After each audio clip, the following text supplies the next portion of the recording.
Thor, the Norse god of thunder, has gone through many changes during his time in the Marvel Cinematic Universe, including his personality.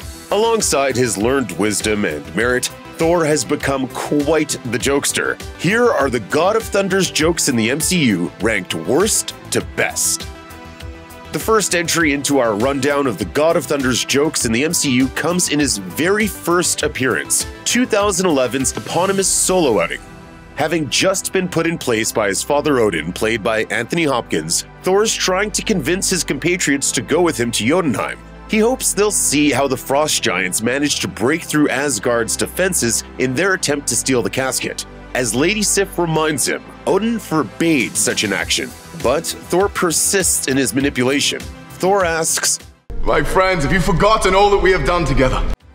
For Fandral and Hogan, Thor points out that he'd led them into the most glorious of battles. To sway Volstagg, he reminds him that the delicacies he thought were so succulent that he felt he'd died and gone to Valhalla. And then, to Sif, he posed a simple question. "And who proved wrong all who scoffed at the idea that a young maiden could be one of the fiercest warriors this realm has ever known?" I did.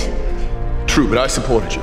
It's a coin flip as to whether you think he was trying to steal Sif's thunder, pun obviously intended, but he did give her due credit in the end.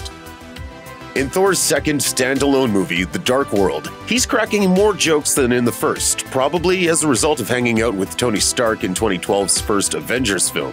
When Lady Sif is leading Asgard's armies and the Warriors 3 in battle on Hogan's homeworld of Vanaheim, and clearly thinks things are going swimmingly, Thor shows up on the scene. He quickly takes out some enemy combatants with his trusty hammer Mjolnir, and Sif is perturbed at his arrival. She complains, and Thor responds with a well-timed joke. I've got this completely under control. Is that why everything's on fire? Total burn, Thor. As the Battle of Vanaheim rages on in Thor 2, with the enemy surrounding Asgard's warriors, an angry roar stops the fight in mid-action. Everyone looks around for the source of such a ferocious rumble.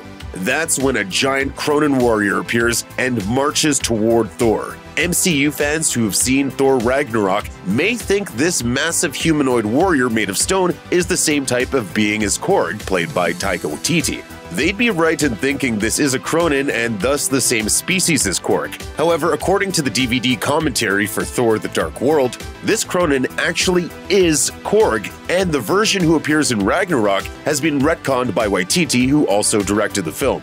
Now, Thor's a big dude, but this version of Korg is massive, and the Norse god of thunder is about waist height on the brute. But Thor, of course, isn't fazed. I accept your surrender. And when Thor backs up his joke by smashing Korg to pieces, he gets in another zinger. Anyone else? When Rhodey, played by Don Cheadle, took the Iron Man Mark II armor during Iron Man 2 and became War Machine, he stepped into the big leagues. Viewers catch a conversation in Avengers Age of Ultron where Rhodey is regaling Tony Stark, Maria Hill, and Thor with a story of his own adventures. So I take the tank, fly it right up to the General's palace, drop it at his feet. I'm like, boom, you looking for this? A confused Thor asks if that's the whole story. Rhodey says that it is, that it's a War Machine story. Thor laughs and responds saying, "Oh, this is very good then." That's impressive. Quality save, Thor. Fortunately for Rhodey, the story does indeed kill later on when he tells it to some non-Avenger partygoers. As Thor attempts to smuggle Loki out of Asgard in the Dark World, Loki is doing one of the things he does best, annoying Thor.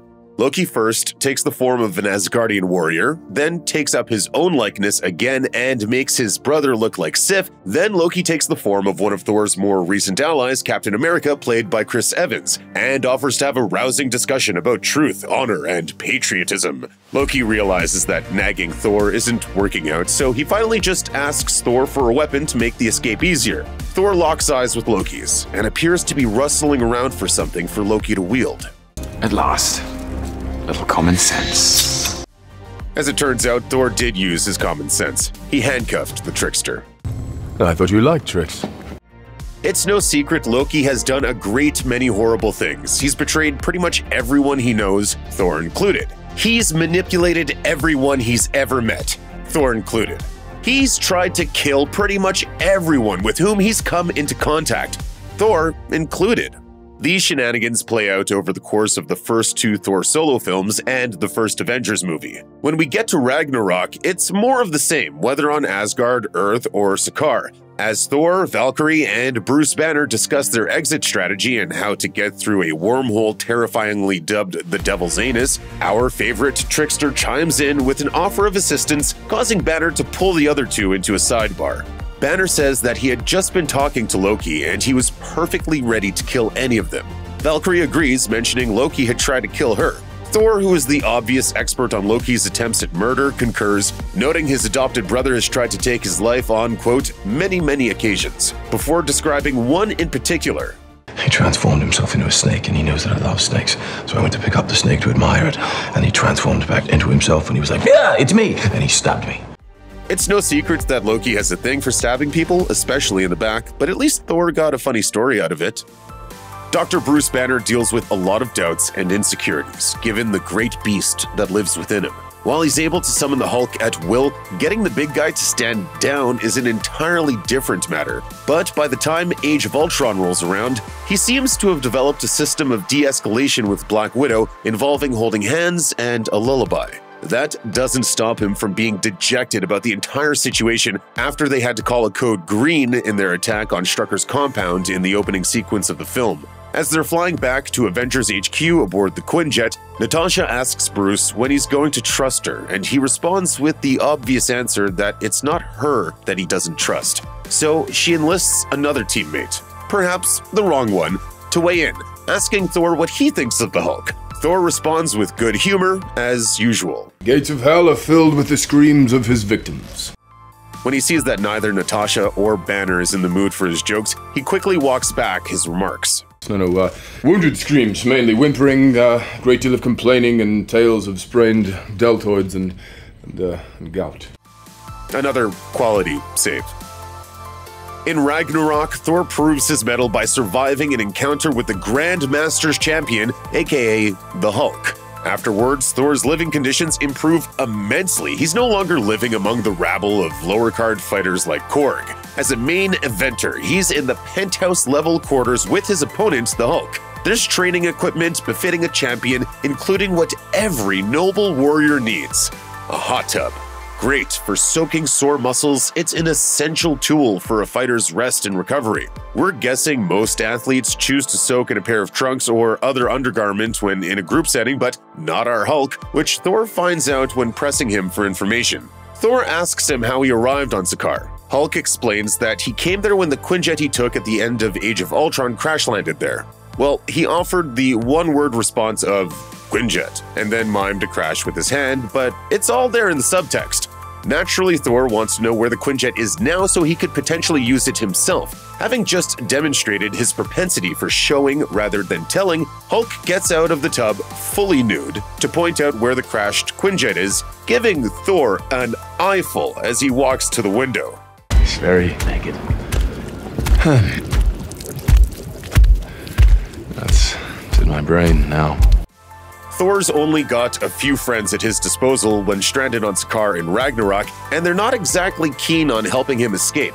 Valkyrie can't seem to stop drinking or using that obedience disc on him, so she's not going to be of much help. Korg and Meek are willing, but they're locked up with all the other slaves.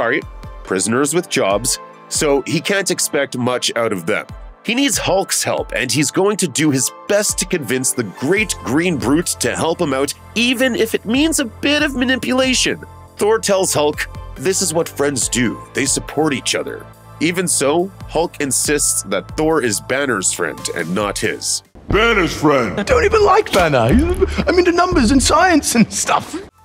Once Hulk reverts to Bruce Banner, having seen Natasha's message aboard the Quinjet he just wrecked, Thor tries a bit of the same with Hulk's human counterpart, though it may be with perhaps a bit less finesse. I just told you, if I turn into the Hulk, I am never gonna come back again, and you don't care. Thor has upset Banner and has made him feel used, especially when Thor says that Hulk is the fire that he needs to defeat his sister. Banner tells Thor that he's not his friend. Thor then reverses what he said to Hulk earlier. No, I don't even like the Hulk. He's all like, smash, smash. I prefer you. As Endgame is coming to a close, it ties up its myriad of loose ends in an extended finale. We see Thor entrust the future of the new Asgard colony on Earth to Valkyrie before boarding the ship with the Guardians of the Galaxy. The Asgardians of the Galaxy back together again. Oh, where to first? On board, Thor immediately makes himself at home and changes the map that Star-Lord, aka Peter Quill, is looking at. Star-Lord, annoyed, changes it back and decides it's time to lay down the law with the newbie. After a brief back and forth about who's in charge on the ship, Drax suggests they fight for the leadership role. I got some blasters unless you guys want to use knives. Oh yes, please, use knives. Quill and Thor both laugh, and Thor cheerfully explains that they don't have to fight because it's clear who's in charge.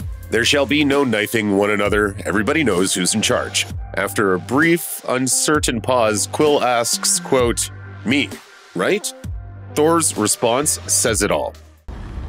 Yes, you. Of course. Of course. About 50 minutes into the Avengers, the team sits down for its first unofficial team meeting on the bridge of the massive S.H.I.E.L.D. helicarrier. Before Tony Stark shows up, Thor discusses with the other heroes the film's primary antagonist, Loki. Nick Fury has just gotten done interrogating the God of Mischief, and Cap asks Thor what he thinks his brother's plan might be and wonders why Loki let them take him into custody. After all, Cap points out Loki can't exactly lead his army while aboard the helicarrier. Banner posits that they shouldn't focus on Loki. That guy's brain is a bag full of cats. You could smell crazy on him. The God of Thunder takes a surprising amount of offense to this. He warns Banner to watch his words, saying that while Loki might be a villain, he is still a prince of Asgard. And he's my brother. He killed 80 people in 2 days. He's adopted.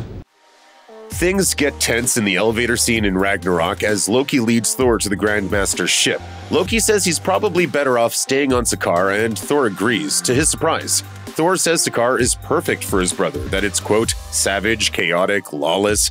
Thor thinks Loki will do great there. Loki's taken aback, asking Thor if he truly thinks so little of him, and Thor replies that he actually once thought the world of Loki. But while there might still be some good in the cantankerous God of Mischief, he concedes that they've been walking separate paths for a long time. After a pregnant pause, Loki somberly says it's probably for the best that they never see each other again, and Thor twists the knife, patting him on the back and reminding him by saying that it's what he's always wanted. Suddenly, Thor has an idea and brightens the mood, suggesting that they do the tried and true get help routine. Loki declines. Thor reminds him that it works every time, and Loki says that it's humiliating. Thor asks if Loki has a better plan, which he doesn't, so Thor concludes that they should do it, while Loki is still insistent that they will not. Spoiler alert, they do get help. Get help! Please! My brother's dying! Get help! Help him! Afterward, Thor has clearly enjoyed the routine while Loki complains that he still hates it. It's humiliating. No, not for me, it's not. When it comes to comparing adopted siblings, Thor and Loki, their respective strengths are pretty clear. Thor is the clear winner when it comes to physical might and combat, while Loki is obviously the more cerebral of the two demigods. It should be no surprise, considering one is the warrior god of thunder and the other is the trickster god of mischief. As such, it's rare that Thor gets one over on the sneaky Loki. Even so, Loki underestimates Thor, having gotten the better of him for so long. But Thor is capable of growth, as he demonstrates while they're heading to the Grandmaster's ship in Ragnarok, and he posits that Loki has stagnated. After they perform the hilarious get help sneak attack routine, Loki slinks off to a control panel to turn Thor in while a magic double walks alongside his brother. Of course, Thor knew that would happen too. During his big speech in the elevator before suggesting they do get help, Thor planted one of the Grandmaster's obedience discs on Loki while patting him on the back. After triggering the device in the hangar, he explains that Loki's becoming predictable. Then he makes sure to put the remote for the obedience disc somewhere Loki can reach it. Okay, not really. Just put this over here for you. The opening scene of Ragnarok begins with Thor narrating, supposedly to us, but maybe to the skeleton in his cage. Now I know what you're thinking. Oh no, Thor's in a cage. How did this happen? He explains that sometimes you have to get captured in order to get a candid response from someone. Before the bottom drops out of the cage and the God of Thunder is left dangling by a length of chain, Thor wonders aloud how long they'll be there. But where exactly is he? Thor's location, as it turns out, is the fiery realm of Muspelheim, inhabited by fire demons, the chief of whom is Thor's captor, Surtur. But even chained up in front of a fire demon, Thor manages to sneak in a good joke. Thor, son of Odin. Surtur, son of... Clearly, Thor's been spending too much time around Tony Stark. Thor's best joke in the MCU is a quip that's a bit understated but absolutely hilarious. After preventing the end of the world in Ragnarok, Thor returns to Asgard from Muspelheim, having ripped Surtur's tiara off. After witnessing someone he's pretty sure is not Odin taking in a live performance of the tragedy of Loki of Asgard, Thor unmasks Loki with the threat of splattering his brother with Mjolnir. Then he demands to see his father, whom he believes Loki has spirited away. To accomplish that, a pre-executioner Scourge uses the Bifrost to send them to Earth, where Loki and Thor witness the demolition of the Shady Acres care home in New York City. Loki swears he left Odin right there, to which Thor asks if he means on the sidewalk where they're standing or where the building is being demolished. Unsurprisingly, Loki doesn't think he's to blame. After another sarcastic remark from Thor, Loki responds, "How was I supposed to know? I can't see into the future, I'm not a witch." No? Why'd you dress like one? Funny and true.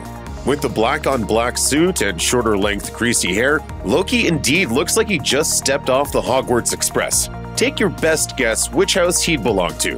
We're pretty sure it wouldn't be Hufflepuff. Check out one of our newest videos right here. Plus, even more Looper videos about your favorite movies are coming soon. Subscribe to our YouTube channel and hit the bell so you don't miss a single one.